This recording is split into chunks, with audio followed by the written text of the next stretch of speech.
casada, tem 29 anos e é uma das poucas vozes femininas que cantam o Afé Music, uma nova música, um novo estilo musical que está surgindo por aí dentro do meio gospel. O nome dela é Carla Malta e é a entrevistada de hoje.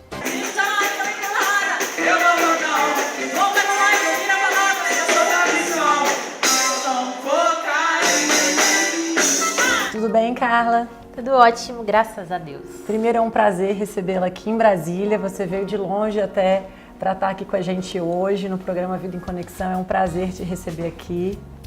Eu vim já com o cumprimento de uma dívida, né? Já queria estar aqui antes, mas a gente, enfim, estava trabalhando em torno de todo o projeto que a gente ainda vai falar para que a gente já chegasse aqui com uma coisa mais concreta para a gente conversar, né? Que bom.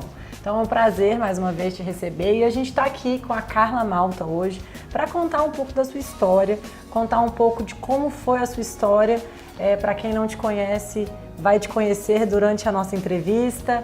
E como é que foi e como é que é para você ser associada a ser a filha do senador? Como é que isso é para você hoje? Você consegue hoje manter a sua vida? Eu sei que você tem a sua carreira completamente separada disso, mas como é que é para você hoje? A primeira impressão é, eu sou a Carla Malta e filha do senador. Como é que é para você? Eu aprendi a relaxar, assim, descansei, isso já não é mais um problema para mim. Eu sou filha dele mesmo, né? Não tem jeito, eu vou morrer filha dele. Eu aprendi a trazer isso para minha vida pelo lado positivo. Eu acho que as pessoas realmente, num primeiro contato, numa primeira oportunidade, sempre me apresentam assim, por reconhecer o trabalho que ele já prestou para o país e que ele ainda presta como político. Eu aprendi a entender essas coisas. Acho que quando a gente é mais jovem, a gente tem aquele desejo assim de provar para o mundo que a gente é independente, que a gente pode fazer as coisas independente do nosso pai, da nossa mãe. Então, que se dane, que meu pai é senador, né? Eu quero ser eu e tal. E essa fase da imaturidade já passou, eu já venci. Hoje, de fato, isso me incomodou durante muito tempo, né? Mas, de fato, hoje isso não me incomoda mais. Que bom. Tô tirando de letra. E quem é a Carla Malta, então? Eu queria conversar hoje sobre você.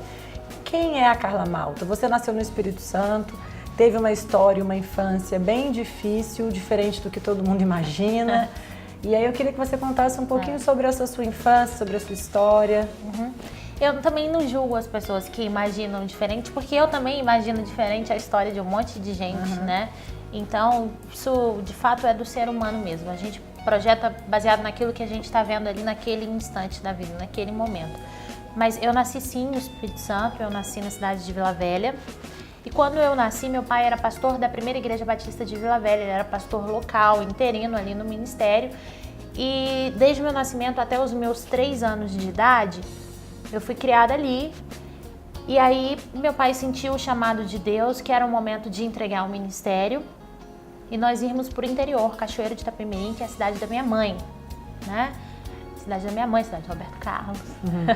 E nós fomos para Cachoeiro de Itapemirim, por quê? Ainda em Vila Velha, meu pai trouxe da Bahia, meu pai ele é baiano, trouxe da cidade dele no interior um amigo muito querido, muito próximo de infância, que estava envolvido com droga.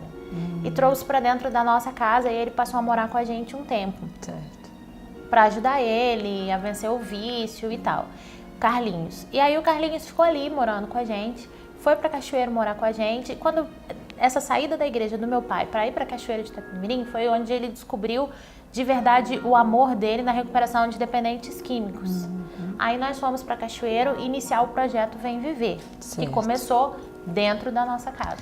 E como é que era para você, uma criança, conviver com pessoas dependentes químicos, vendo seu pai muitas vezes dando atenção para essas pessoas que moravam na sua casa ou que moravam próximo à sua casa e muitas vezes ele deixava de estar com você, deixava de às vezes jantar, estar presente em alguns eventos da família para estar ali se dedicando àquelas vidas, àquelas pessoas. Como é que foi isso para você na sua infância? Qual é a lembrança que você tem disso? Olha, a verdade é que a gente a todo instante estava tão inserido nisso que a gente não passou por esse momento dele estar ausente em alguma coisa da família, em alguma coisa assim, porque a gente estava sempre junto dele.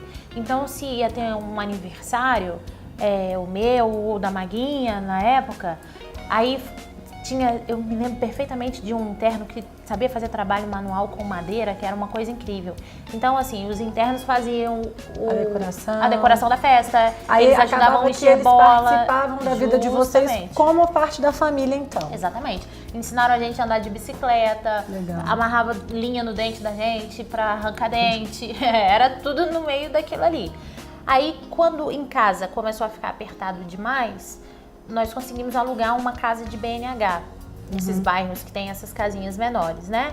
E aí era sempre assim, do BNH, minha mãe esperava a gente chegar da escola, a gente almoçava, ia pra lá. E aí ia fazer dever de casa, ia brincar. Tudo envolvido nesse processo. Tudo envolvido nesse processo. O que você acha que essa convivência fez e te ajudou a se tornar quem você se tornou? Eu acho que fez eu me tornar alguém mais justa, mais acessível à causa dos outros, né?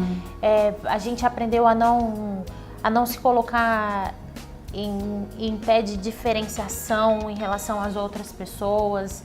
E até porque quando meu pai entrou para a política, a nossa vida tomou uma proporção pública maior, né? A gente nunca perdeu, nem pelo meu pai. Essa coisa de ser sempre acessível, de continuar convivendo com as mesmas pessoas, de continuar tendo os mesmos hábitos, né? Tanto que casa de praia, se a gente for passar férias em algum lugar hoje, quem que a gente leva? As mesmas pessoas que andavam com a gente há 20 anos atrás. Então isso meio que deixou a gente com o pé mais no chão, sabe? E mais sensíveis também. Eu me lembro de ver coisas que naquela época não faziam muito sentido para mim, mas que hoje eu penso, nossa, olha, por exemplo, eu me lembro perfeitamente minha mãe dava muita aula de piano para poder segurar a onda em casa, enquanto meu pai ia viajar para pregar, para sustentar o centro de recuperação. E todo sábado eu via minha mãe, eu me lembro quando a gente comprou o primeiro micro-ondas, a Glória. E aí minha mãe tinha um potinho de margarina que ficava ali guardado, cheio de raspinha de sabonete. Todo sábado ela pegava, esquentava uma água, botava as raspinhas de sabonete, botava a mão de molho e fazia as unhas.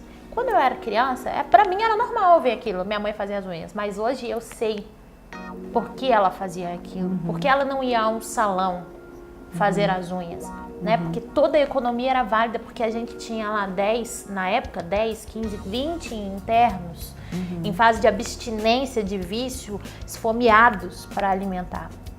Minha mãe na beirada do fogão, todo final de tarde, meu pai passava na porta dos açougues na cidade, recolhia o resto de osso, levava para casa. Minha mãe fazia sopa para os internos, para levar à noite, para alimentá-los. E vocês se alimentavam juntos? E a gente se alimentava junto, exatamente. Aconteceram várias situações, por exemplo, eu me lembro de um senhor que até hoje, quando eu vou a Cachoeiro, é muito esporádico, porque eu já não tenho residência fixa em Cachoeiro, mas sempre que a gente se encontra é uma felicidade. Eu estava indo para a escola um dia, eu e Maguinha, a gente andando, e esse senhor abordou a gente pedindo dinheiro. Aí eu fiquei assim meio atordoada, porque fiquei compadecida dele, não tinha dinheiro, e a gente estava no caminho assim próximo de casa ainda. Aí eu falei, olha, eu vou escrever aqui uma carta pro senhor e o senhor vai reto nessa rua, lá no final dessa rua, o senhor toca a campainha, tem uma casa, o senhor procura minha mãe. Aí eu escrevi, mãe, ajuda esse moço e tal, leva ele lá pro projeto. E aí quando eu cheguei da escola, ele já estava lá, alimentado, limpinho, arrumadinho, esperando meu pai chegar da rua, porque depois eu levaria ele pro centro de recuperação. Legal. E Carla, quem te vê hoje como uma mulher bem-sucedida, casada, né, feliz, linda, não imagina essas dificuldades que você passou, como você falou, e as coisas nunca foram fáceis para vocês na sua infância. E aí os seus estudos também, como é que foi a sua época de estudo? Assim, você também teve dificuldade até para você conseguir estudar? Como é que foi isso? Então, eu até quero ressaltar isso, Analia, que apesar de ser um contexto de dificuldade, e era mesmo, onde a gente era cerceado de muita coisa, a gente tem essa consciência hoje, quando a gente olha para trás. Porque ali naquele momento era... Sabe aquela velha frase, eu era feliz e não sabia?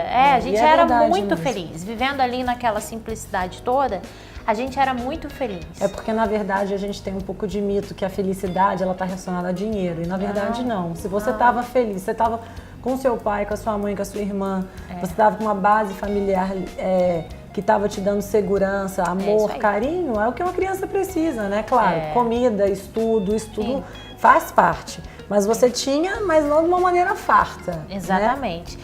E aí, o que aconteceu? Teve uma época em que meus pais chegaram a um consenso de que eles teriam que fazer uma opção. Ou a gente ficaria no colégio particular, ou eles fechariam o projeto para manter a gente no colégio particular, ou a gente teria que ir para a escola pública e ia manter o centro de recuperação. Eles ficaram muito divididos, eu imagino que para os pais isso deve ser muito difícil, né? Uma decisão muito difícil, né? E aí eles chamaram a gente para conversar e eles foram claros, expuseram a situação e deixaram a gente opinar. E eu me lembro muito bem dessa conversa na sala de casa e me lembro muito bem de que eu e Maguinha choramos muito e pedimos, pelo amor de Deus, não fecha o projeto. Não fecha, o que a gente vai fazer e tal. Então vocês vão para a escola pública? Vão. Olha, eu vou te falar que eu nunca vi uma criança ter tanto piolho na vida igual eu tive. Ô, gente, era triste. Meu pai brinca e fala que a gente perdia os cadernos, que ia na rua, botava o caderno assim, fazia assim, pra coçar a cabeça. Era muito piolho, mas ok. A gente venceu ali aquela fase, era terrível. Em casa, ai, gente, em casa passar o tal do pente fino. Mas tudo bem, os meninos ajudavam, tiravam a lêndia. Faziam parte de tudo. Né? Parte de tudo. Aí até que o meu avô, pai da minha mãe, que sempre teve fazenda, ele doou um pedaço de uma terra dele, bem pertinho de Cachoeira de Itapemirim. E meu pai, junto com os internos, construíram um galpão lá. E a gente ia participar da obra onde dava carregar lajota, empurrava carrinho de mão, achava mó barato. Quando foi para esse galpão, a gente conseguiu sair do aluguel dessa casinha do BNH e aí a gente conseguiu voltar para a escola particular. E essa lição, assim, se você pudesse falar para a gente hoje, para as pessoas que estão em casa, qual foi a lição de vida? Que às vezes tem alguém vivendo por uma situação semelhante e às vezes você fica em crise e fala, meu Deus, eu não sei se eu ajudo o próximo, ou se eu faço aquilo que eu sei que é talvez a sua missão, talvez o seu objetivo de vida, ou se eu dou um pouquinho mais de conforto para minha família. E aí a pessoa talvez esteja vivendo um momento de dificuldades, enfim, o que você diria para elas? Olha, eu posso afirmar por conhecimento de causa que nós seres humanos, criados à imagem e semelhança de Deus, nascemos com um dispositivo em nós de produzir alegria a partir do momento em que você ajuda alguém, né? Eu acho que o ajudar alguém não pode passar pela via da irresponsabilidade, mas nem chegar ao extremo da insensibilidade, né? Eu não sinto que eu posso ajudar, então eu não vou fazer nada, né? E ajudar nem sempre passa por dinheiro. De repente você tem um talento com trabalho manual e você pode estar indo ensinar as pessoas, né?